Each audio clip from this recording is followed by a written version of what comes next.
So guys നമ്മളിന്ന് ആമിന തത്തായൊക്കെ വന്നുകൊണ്ട് പാവനശത്ത് പോവാണ്. അപ്പം അവരിപ്പോൾ പെട്രോൾ അടിക്കാൻ കയറി. അപ്പം നമ്മളിവിടെ പോസ്റ്റ് ചാരിയിരിക്കുന്ന വേറൊരു പാവം കുട്ടി.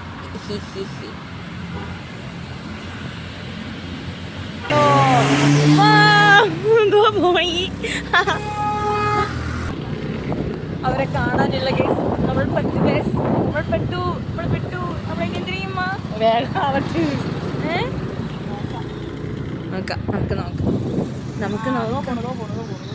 യെസ് നമ്മൾ അവരെ കണ്ടെത്തിയിരിക്കുന്നു ഗൈസ്. നമുക്ക് നോക്കാം എവിടെ അതോ പോകുന്നു. സോ ഗൈസ് നമ്മളങ്ങനെ ബീച്ചിലെത്തിയിട്ടുണ്ട്. ബീച്ചിൻ്റെ അടുത്തൊരു അമ്പലപ്പുഴ ഉണ്ണിക്കണ്ണനോട് നീ. സോ നമ്മൾ എത്തിയിരിക്കുന്നുണ്ട്.